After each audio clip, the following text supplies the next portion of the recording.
तो अब हमारा नेक्स्ट टॉपिक है स्पीड एंड वेलोसिटी। ये जो काइनेमेटिक्स में नेक्स्ट टॉपिक है हमारा स्पीड और velocity. Speed comma velocity. Speed तो सिंपल आपको पता है, स्पीड का जो होता है speed equals to distance upon time. Velocity जो होता है डिस्प्लेसमेंट अपॉन टाइम। तो यहां से हमने पिछले ही लेक्चर में आपको बताया था कि जो हमारा डिस्टेंस होता है, distance is actually what, distance जो होता है हमारा वो क्या होता है, स्केलर क्वांटिटी। तो स्केलर क्वांटिटी है तो स्पीड भी हमारा क्या होगा, स्केलर क्वांटिटी होगा। This is scalar quantity.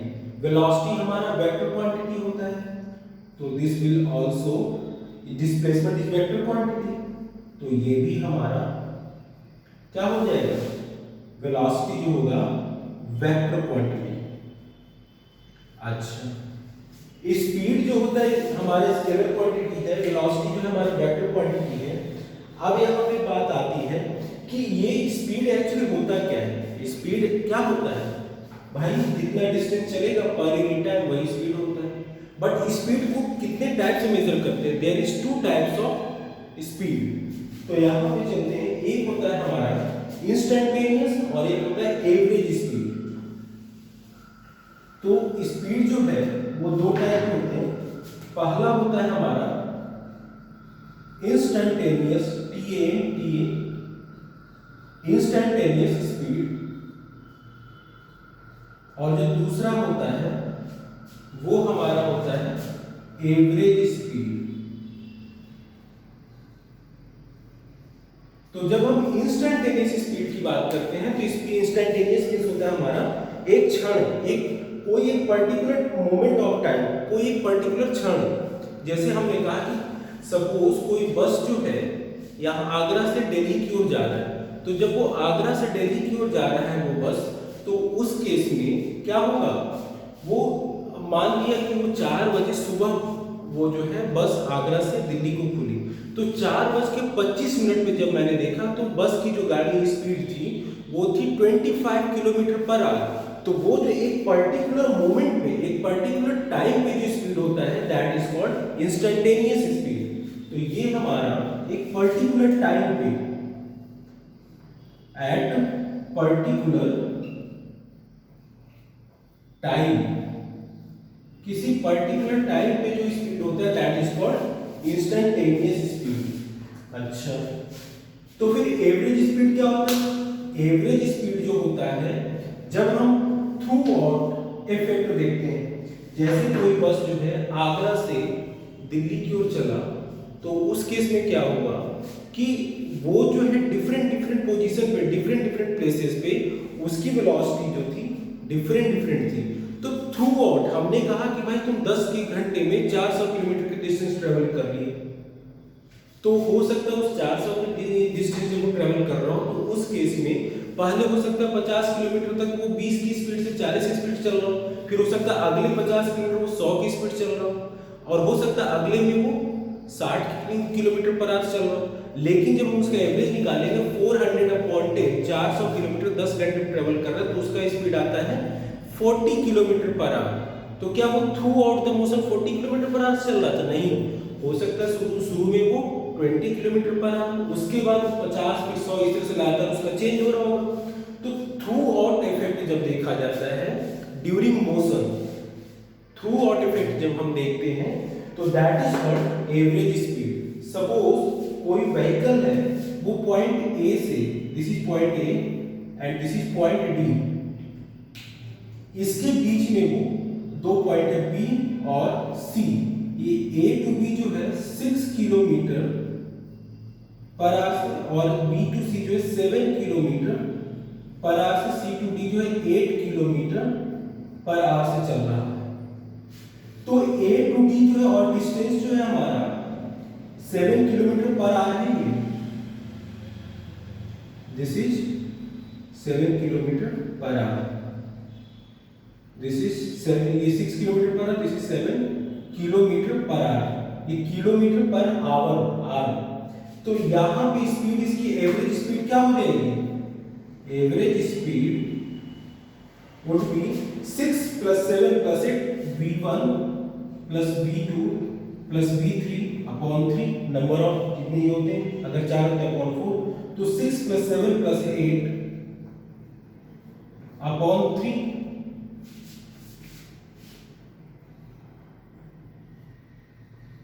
That is 7 kilometre per hour के हिसाब से चल रहा है। लेकिन एक्चुअली ऐसा नहीं है, ए टू बी जो डिस्टेंस है उसको 6 किलोमीटर पर आवर से, बी टू सी जो 7 किलोमीटर पर आवर से, यानी कि डिफरेंट लोकेशन पे डिफरेंट वेलोसिटी। बट इसका जब सॉल्व किया तो ये आया। तो एवरेज स्पीड जब हम फाइंड करते हैं तो उस केस में हमारा throughout the motion check किया जाता है। थ्रू आउट इफेक्ट मतलब कि इनिशियल पॉइंट से फाइनल डेस्टिनेशन तक चलने में जितनी वेलोसिटी है उन सबका एक थ्रू आउट इफेक्ट देखते हैं, तो that is called average speed. ये एक सवाल करते हैं, इस सवाल में सारे क्वेश्चन सॉल्व हो जाएंगे स्पीड से रिलेटेड मैटर। नेक्स्ट क्वेश्चन है हमारा, वो क्वेश्चन क्या है समझिएगा यहाँ पे।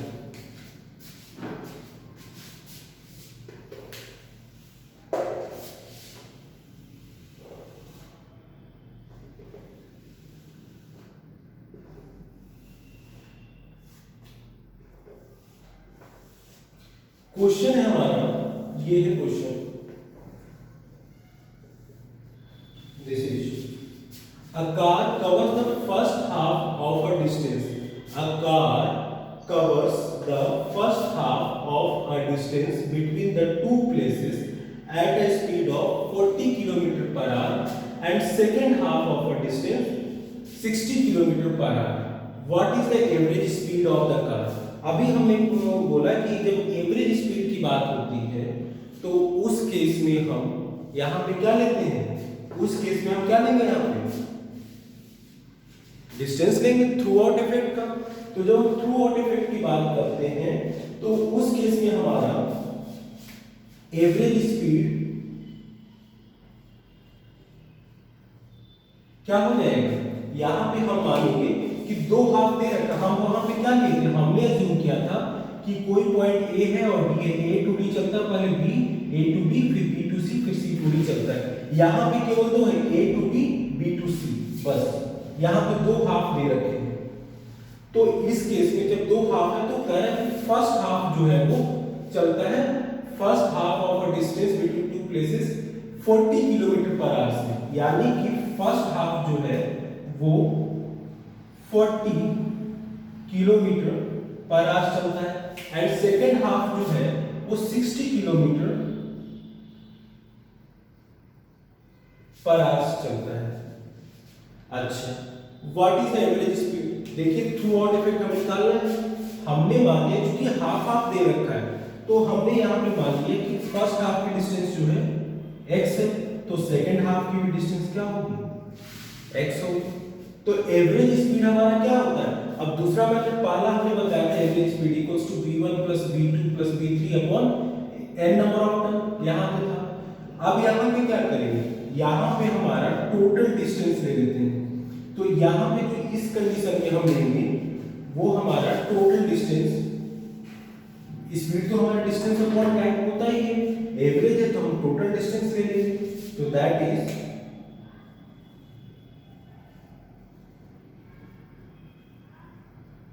Total distance upon total time. तो हमने टोटल डिस्टेंस फर्स्ट हाफ का x, सेकंड हाफ का x, तो यहां पे टोटल डिस्टेंस कितना हो जाएगा, x प्लस x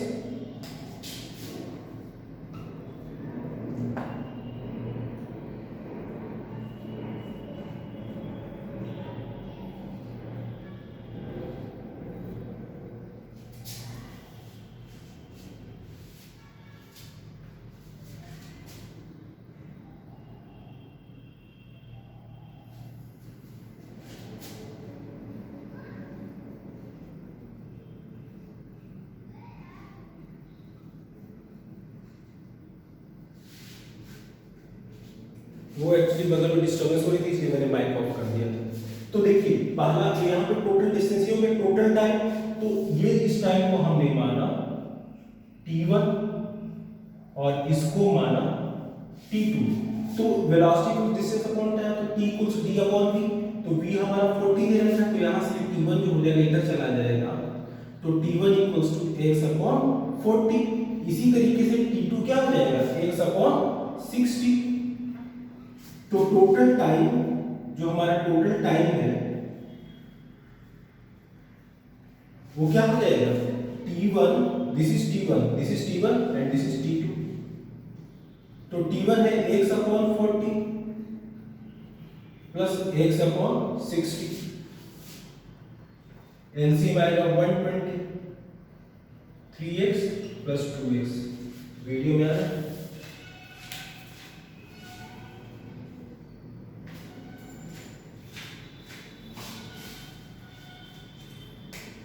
तो t टोटल जो होगा 5x अपॉन 120, तो ये हमारा यहां पे आ जाएगा। तो दिस टोटल टाइम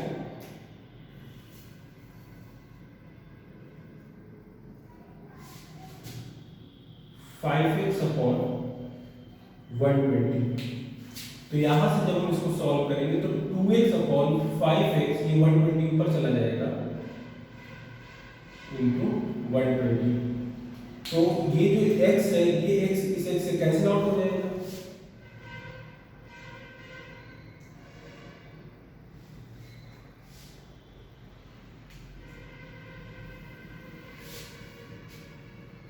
तो हो जाएगा 2 इंटू 120 अपॉन 5। तो यहां से निकल के आया 5 2 10, 5 4 जा 20। तो 5 2 10, 5 4 14 इंटू 2 दैट इज हमारा 28 किलोमीटर पर आवर। यहाँ पे हम v1 प्लस v2 अपॉन सीधे करते t1 प्लस t2, तो हमें t1 t2 नहीं पता था ना, v1 v2 तो हमें पता 40 प्लस 60 जो पहले क्वेश्चन करवाए थे, बट हमें t1 और t2 की वैल्यू नहीं पता थी ना। तो जब हमें केवल वेलोसिटी दे रखा हो और कुछ ना दे रखा हो तो उस केस में हम इस तरीके से करते हैं। अब इसके बाद हम चलेंगे सेकंड केस पे, डिस्प्लेसमेंट और वेलोसिटी इस क्वेश्चन के लिए।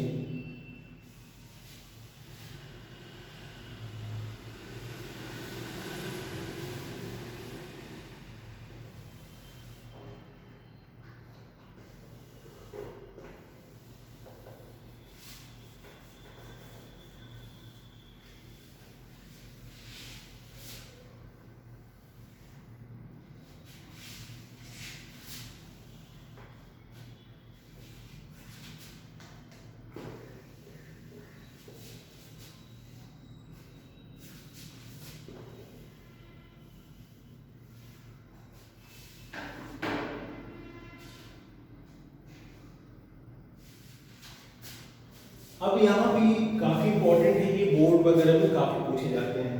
सीबीएसई में बहुत सारे क्वेश्चन आते हैं, सीबीएसई इवन आईआईटी में भी क्वेश्चन पूछे जाते हैं इस टाइप के खासकर। तो यहाँ पे इसमें जो है हमें डिस्टेंस फॉर कंप्लीट 40 सेकेंड पहला हमें फाइंड करना है डिस्टेंस फॉर, ये टाइम एक्सिस है, ये टाइम एक्सिस है and this is velocity axis. तो आपसे इसमें हमें डिस्टेंस फाइंड करना है, स्पीड दे रखा है, वेलोसिटी कुछ भी। अब यहाँ पे हमें डिस्टेंस फाइंड करना है, डिस्प्लेसमेंट फाइंड करना है और find average velocity during this period. तो देखिए यहाँ पे फर्स्ट थिंग जब हम वेलोसिटी की बात करते हैं तो वो होता है हमारा डिस्प्लेसमेंट अपॉन टाइम। तो जिस तरीके से हमारा पिछला जो था उसमें हमने बताया था पिछले लेक्चर में, प्रीवियस लेक्चर में, कि displacement is a vector quantity, displacement is a vector quantity. तो वैसे वेलोसिटी भी जो हमारा वेक्टर क्वांटिटी होगा। तो इसमें क्या फर्क है वेक्टर क्वांटिटी में स्केलर में? इसमें डायरेक्शन डिफाइन होना है। डायरेक्शन डिफाइन होने का क्या मतलब है? डायरेक्शन डिफाइन होने का मतलब है कि अगर सेम मैग्नीट्यूड की वैल्यू एक पॉजिटिव एक्स एक्सिस में जा रही है, एक नेगेटिव एक्सिस में जा रही है, तो जो नेगेटिव एक्सिस में जाएगा उसकी वैल्यू नेगेटिव हो जाएगी। तो यहां पे बस यही चीज है, क्वेश्चन पे आपको समझ में आएगा।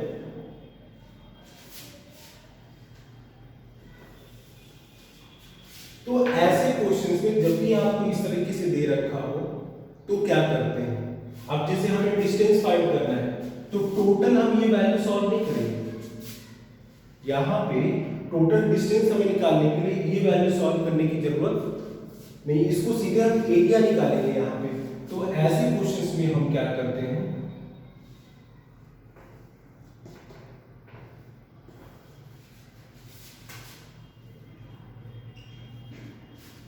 इस केस में हम मान लिए ए है, बी है, सी है, तो डिस्टेंस फॉर कंप्लीट 40 सेकेंड यहां से यहां तक कितना डिस्टेंस ट्रेवल करेगा।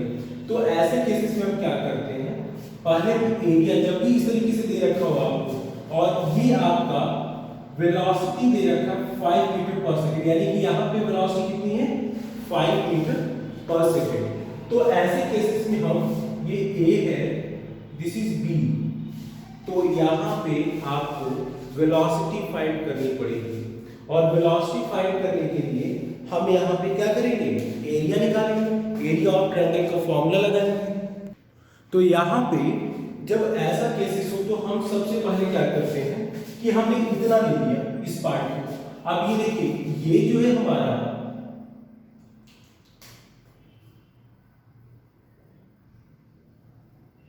दिस इज 5 मीटर पर सेकेंड यहां तक है, ये मैक्सिमम, और यहां से यहां तक का जो टाइम है वो 20 है, दिस इज 20 सेकेंड। तो ये ट्रायंगल बन रहा है। तो जब आपको कुछ ना दे रखा हो, वेलोसिटी और टाइम दे रखा हो, v वर्सेस t ग्राफ दे रखा हो, ये याद रखिए most important, this is most important. तो उस केस में हम क्या करते हैं, वेलोसिटी वर्सेस टाइम ग्राफ दे रखा हो तो उस केस में आपको डिस्टेंस फाइंड करने के लिए एरिया निकाला जाता है। तो एरिया इक्वल्स टू क्या, अभी कैसे है देखिए यहां से ये अगर हम इस तरीके से अगर परपेंडिकुलर ड्रॉ करते हैं तो एरिया का फॉर्मूला क्या होता है, half, this is most important question.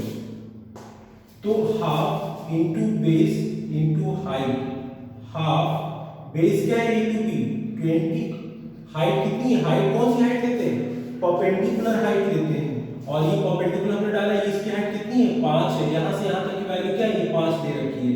ये वेलोसिटी की वैल्यू जो पीक पे होती है उसको लेते हैं, तो ये हमारा हो जाएगा 10 × 5 50 एरिया। तो यही हमारे एरिया जो होगा, तो डिस्टेंस d1 जो हो जाएगा हमारा distance a to b equals to 50 meter. तो a to b है, फिर b to c है, सिमिलर है बट डायरेक्शन अपोजिट है। तो डिस्टेंस में हमने पहले ही कहा था कि डिस्टेंस में हमारा जो डिस्टेंस होता है उसमें डायरेक्शन से मतलब नहीं होता, यानी जितनी वैल्यू इसकी थी उतनी वैल्यू इसकी होगी हमारी कंप्लीटली। तो ये पूरी वैल्यू यहां से यहां जो होगी वही इसके इक्वल होगा। तो b to c का भी डिस्टेंस होगा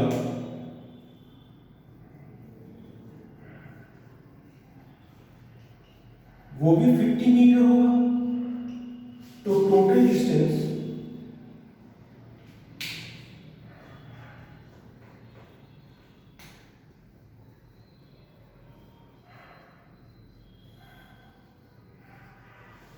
fifty plus 50 equals to 100 meter. Meter में दे रखा है, इसमें मीटर।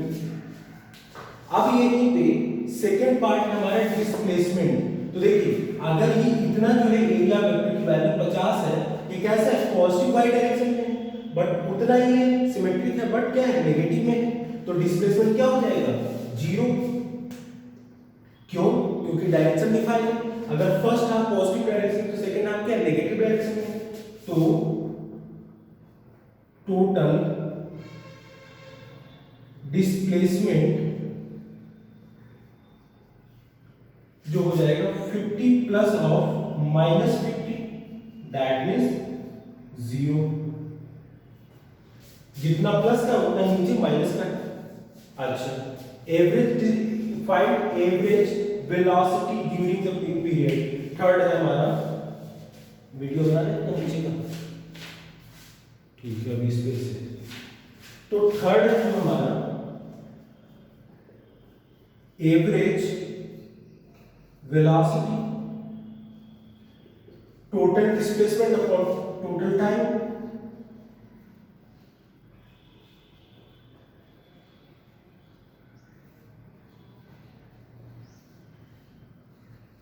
और टोटल डिस्प्लेसमेंट क्या है हमारा 0, तो 0 अपॉन t इक्वल्स टू 0। तो जब भी वेलोसिटी वर्सेस टाइम ग्राफ दे रखा हो, this is most important, this is ऐसे टाइप के क्वेश्चन जो होते हैं स्टार लगाने ना बहुत इंपॉर्टेंट होते हैं, एक दो जितने भी लगा हुए आईआईटी में या सीबीएसई में हर साल बोर्ड में पूछे जाते हैं। तो उस केस में टोटल हमारा क्या हो जाता है 0 हो जाता है। तो नेक्स्ट टॉपिक हम नेक्स्ट लेक्चर में करेंगे।